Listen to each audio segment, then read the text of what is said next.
नमस्कार दोस्तों, स्वागत है आपका कथा सागर में। और मैं आप लोगों को श्रीमद् भागवत महापुराण के हिंदी रूपांतरण यानी कि सुख सागर की कथाएं सुनाती हूँ। आज मैं आप लोगों को षष्ठम स्कंद का 7वां अध्याय सुनाने जा रही हूँ, जिसमें देवताओं द्वारा बृहस्पति जी का तिरस्कार करने से ऐश्वर्यहीन होना है तथा विश्व रूप को पुरोहित बनाना आदि का वर्णन दिया गया है। कथा शुरू करने से पहले जुड़ जाइए कथा सागर के परिवार के साथ।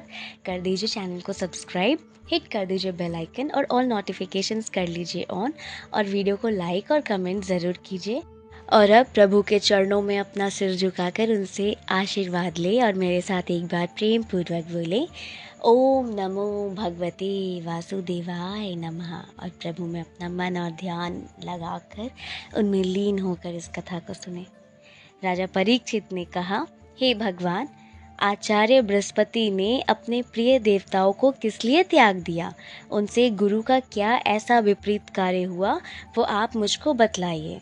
इस पर श्री सुखदेव जी कहते हैं, हे राजन, एक समय त्रिलोकी के ऐश्वर्य से मंदोन्मत्त उत्तम मार्ग को त्यागने वाला इंद्र अर्धासनवर स्थित इंद्राणी के साथ अपनी सभा में जब उच्च सिंहासन पर स्थित था और मरुत, वसु, रुद्र, आदित्य, ऋभु, विश्वदेवी, साध्यगण और अश्विनी कुमार सेवा कर रहे थे तथा सिद्ध, चारण, गंधर्व, नानाविध ब्रह्मावादी मुनि, विद्याधर, अप्सरा, किन्नर, पक्षी तथा नाग सेवा और स्तुति करते थे और चारों ओर मधुर स्वर में उनका गुणगान किया जा रहा था, जिसके ऊपर चंद्रमंडल के सदृश शोभायमान श्वेत छत्र था और जो श्रेष्ठ चामर, पंखे एवं इस प्रकार सभी राजोचित चिन्हों से विराजमान थे।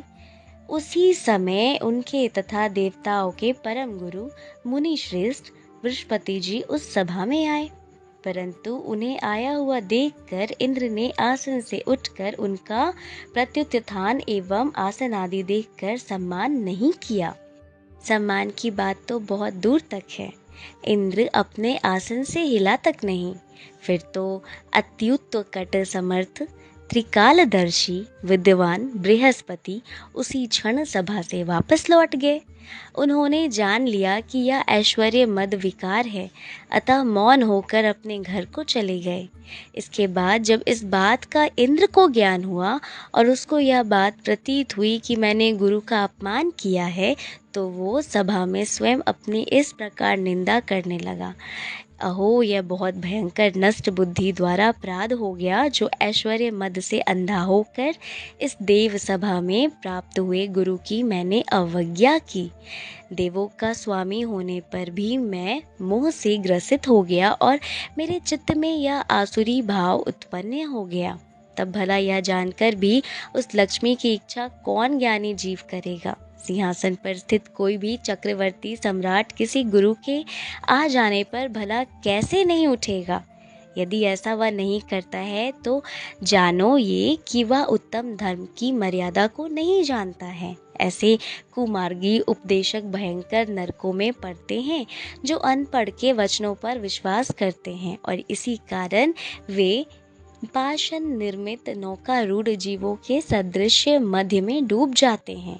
अतः मैं मूर्खता त्याग अगाध बुद्धि वाले देवगुरु के चरणों का स्पर्श कर उन्हें प्रसन्न करूंगा। उन्होंने इंद्र जी ने बोला कि अब मैं इस मूर्खता को त्याग दूंगा और बृहस्पति जी को प्रसन्न करूंगा। इंद्र इस प्रकार चिंता कर ही रहे थे कि इसी मध्य में भगवान बृहस्पति अपने माया बल से अलक्ष्य हो गए और बहुत खोज करने पर भी गुरु का कुछ भी पता नहीं चला।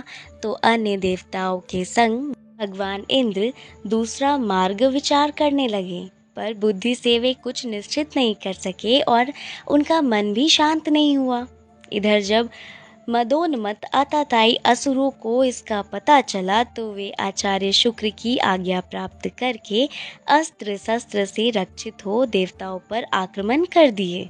दैत्यों के तीक्ष्ण बाणों से देवताओं के अंग, जंघा, बाहु आदि नष्ट भ्रष्ट हो जाने पर वे इंद्र को साथ लेकर ब्रह्मा जी की शरण में गए और अपना सब दुख कह सुनाए।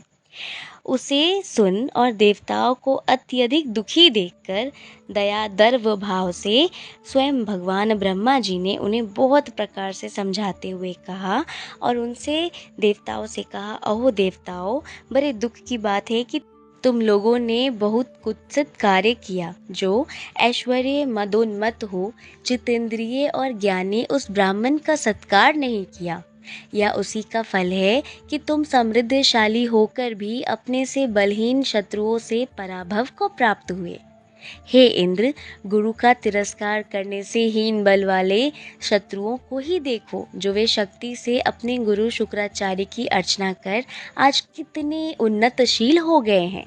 यदि ऐसा ही रहा तो ये गुरु भक्त दैत्य कुछ ही दिनों में मेरा भी लोक ग्रहण कर लेंगे। ऐसा ब्रह्मा जी इंद्रदेव से कहते हैं और फिर कहते हैं कि गुरु शुक्राचार्य से अर्थ सिद्धि की शिक्षा पाए हुए अभेद मंत्र वाले दैत्य स्वर्ग को वस्तु समझेंगे। जिनके सहायक गौ, ब्राह्मण और भगवान हैं, उन सुयोग प्राणियों का कार्य निंदनीय नहीं होना चाहिए। इसीलिए अब तुम लोग शीघ्र ही त्वष्टा के पुत्र विश्वरूप के पास जाओ और जैसे भी हो उन्हें प्रसन्न करो, वे तुम्हारा सब इच्छित कार्य पूर्ण करेंगे। श्री सुखदेव जी ने कहा परीक्षित जी से, ब्रह्मा के ऐसा कहने पर देवताओं का दुख नष्ट हो गया और वे उसी क्षण विश्वरूप ऋषि के समीप जा उनको आलिंगन कर इस प्रकार बोले, हे तात, तुम्हारा कल्याण हो। हम लोग स्वयं ही आपके आश्रम पर आए हुए अतिथि हैं, अतः अपने पितरों की कालोचित इच्छा पूर्ण कीजिए। पुत्रों का सबसे महान धर्म यही है कि अपने पितरों की निरंतर सेवा करे और उस पर ब्रह्मचारियों का तो कहना ही क्या है। आचार्य देवमूर्ति की, पिता प्रजापति की, मरुत्पत्ति इंद्र, माता साक्षात पृथ्वी की मूर्ति मानी गई है।